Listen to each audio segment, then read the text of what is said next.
Mapagpalang araw mga kahabi. So ang tatalakayin natin ngayon ay dagdag kaalaman sa pag-aalaga ng mga endangered species. So yun po yung ating pag-uusapan sa video nito. Kung bagong viewers po kayo at kung napadaan po kayo at gusto nyo yung ganitong talakayan regarding po sa buhay mag-ibon, ay humingi ako ng favor, please subscribe my YouTube channel, Olen Aviary at iba pa. So sagutin natin yung mga katanungan ng ating mga kahabi regarding po sa pag-aalaga ng ibon. Nung nakaraan na video natin, nang natalakay natin ay regarding po sa amnesty. Nagtanong si Kahabi Marut-chan. Ito ang kanyang tanong. Shoutout po sa iyo, Kahabi Marut-chan. Lahat ba ng klase or species ng ibon ay pwede makasama ng amnesty? So, depende po ito sa DENR or Department of Environment and Natural Resources kung magdideklara sila ng administrative order ng amnesty. Kung ano pong mga species ang kanilang bibigyan ng amnestiya upang maparehistro sa DENR. So Kahabi Marut-chan, hintayin na lang po natin yung anunsyo ng DENR kung sakasakaling magbababa sila ng administrative order regarding po sa amnesty upang maparehistro natin yung mga species natin na wala pa pong papel. So yun po ang ating may advice at dagdag kaalaman sa larangan ng pag-iibon. So shoutout po sa inyo. At ganoon din po yung katanungan ng ating kahabi na si Antonio Ramos. Ang kakatil po ba, kailangan po bang may papel din? So, ang sagot po ay yes po. Ang kakatil po ay isang uri ng exotic birds at imported birds. So, pag sinabing exotic birds at imported birds, ay kinakailangan po may kaukulang dokumento. So, ang kakatil po ay kahit napadami na natin through captivity breeding, ito po ay kinakailangan pang iparehistro sa DENR. So kung mag-aabil kayo ng kakatil, ay kinakailangan po doon sa legal source na makakapag-provide or makakapagbigay ng mga legal documents upang maparehistro naman po natin ito sa DENR. So ito po yung dagdag kaalaman kung papasukin po natin yung larangan ng pag-ibon. Lalong-lalo na po yung ganitong uri ng mga species. So maraming po salamat sa inyong katanungan, Kahabi Antonio Ramos. So sunod natin, kahabi na magtatanong ay si Kahabi Juan de la Cruz. Good day po, ask ko lang kung every time na mag-submit ng QBR, mag-i-inspection ba ulit ang DENR? So tayo po ay mayroong obligation na mag-submit ng quarterly breeding report every quarter of the year. So, shoutout po sa iyo, Juan de la Cruz. So, ang tanong niya kung magsasubmit ng QBR anytime ba? Ang mandato naman ng inspection team ay pwede tayong abisuhan na sila ay pupunta sa ating aviary. So, hindi naman nire-required na every magpapasa tayo ng QBR ay sila ay mag-i-inspect. So, meron po silang mandato kung kailan sila dadalaw. Maaaring tayo ay pwedeng i-inform na sila ay pupunta or tawag dito yung biglaan na pagpunta.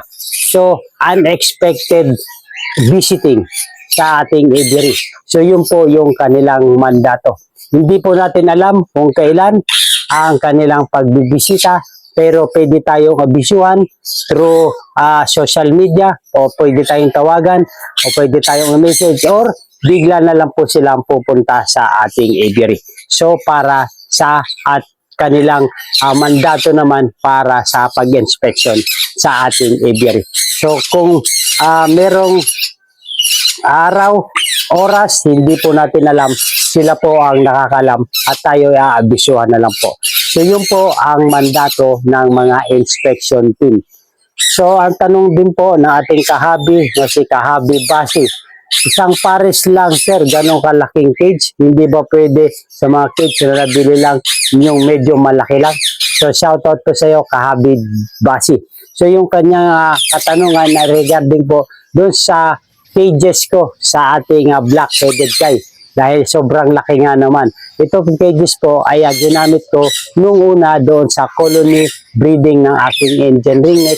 Ngunit hindi po ito nag-success. So ginawa ko po itong second project ko ay ginawa ko flight cage ng ating mga Indian ringlet. So successful naman po at nag-matured na yung mga Indian ringlet natin doon at nilagay na nga natin dito sa ating bagong aviary dito sa second floor.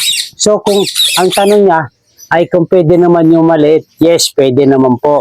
2 by 2 by 4 ay pwede naman po sila doon na cages.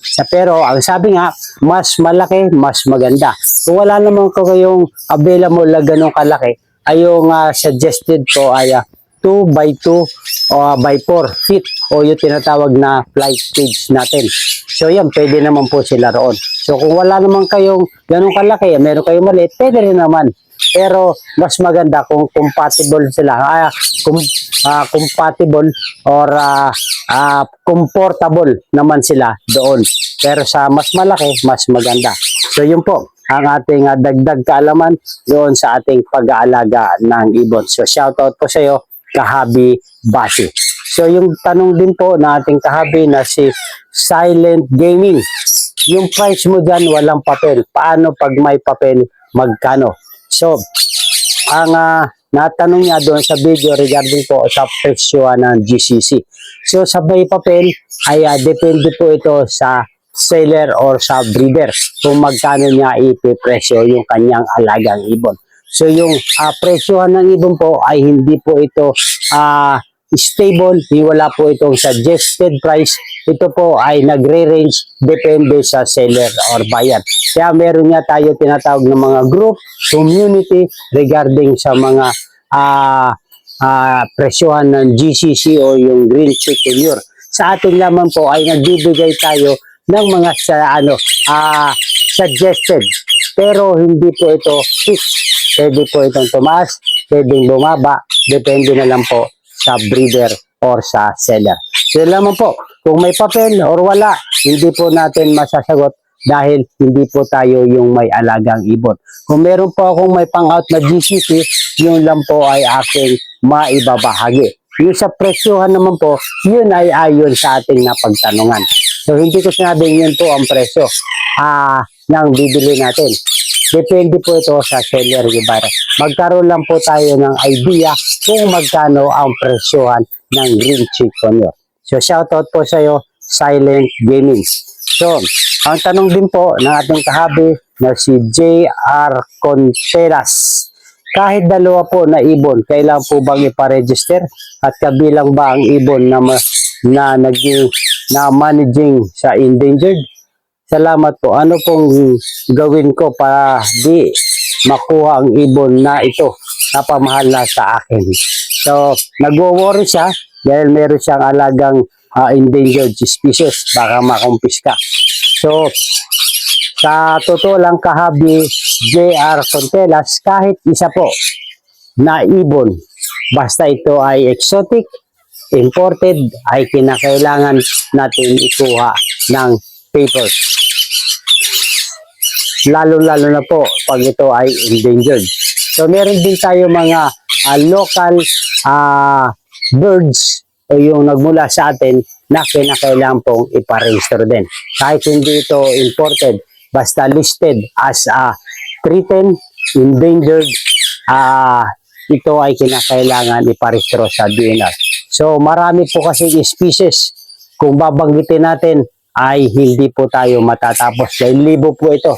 Ang maganda niyan ay banggitin nyo na lang kung ano yung inyong species at matutukoy natin kung saan sa category, kung sa CITES or sa non-CITES category. So, JR Contelas, pwede ko po kayo mag-message sa akin messenger at pag-usapan natin yung inyong ibon na gusto nyong iparehistro. Kung ano ang dapat gawin. So, shoutout po sa inyo, kahabi.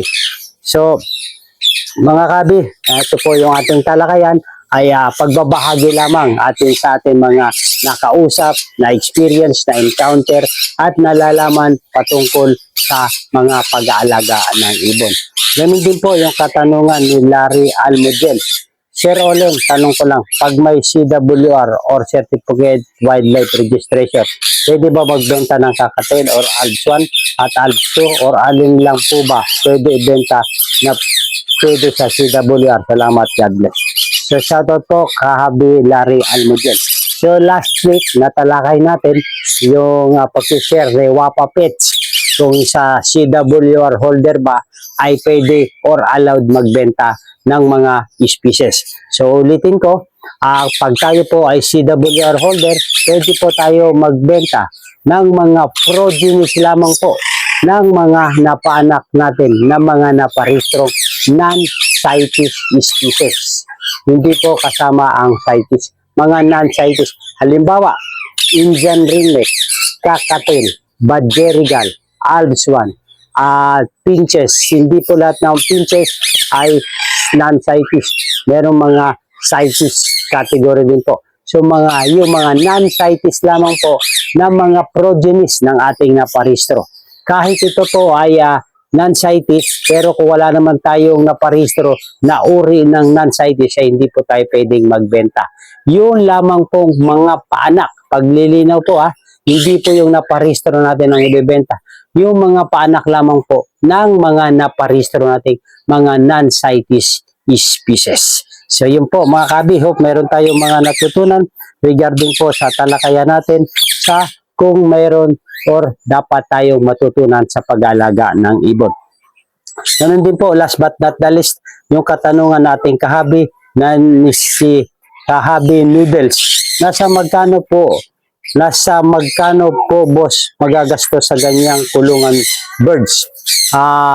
Maraming po salamat Kahabi Noodles. So dito po sa ating project na All-in Aviary second floor ay almost 100,000 more 100,000 po yung ating budget.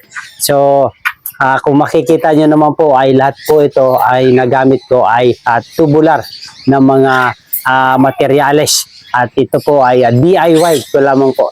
So yun po, sa almost more 100,000 po yung ating nagastos dito sa ating project na All-in Aviary second floor birds aviary. So maraming po salamat.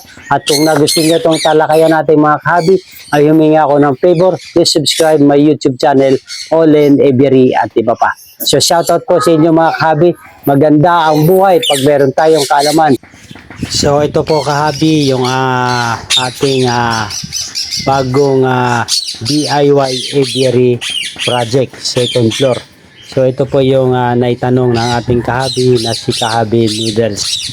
So yun po, lahat ay na gamit natin ay tubular at screen.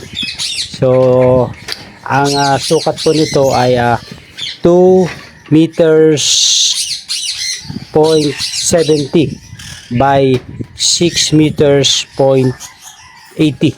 So yun po yung kabuuan ng ating aviary. So maraming salamat. Mabuhay and God bless. Thank you for watching.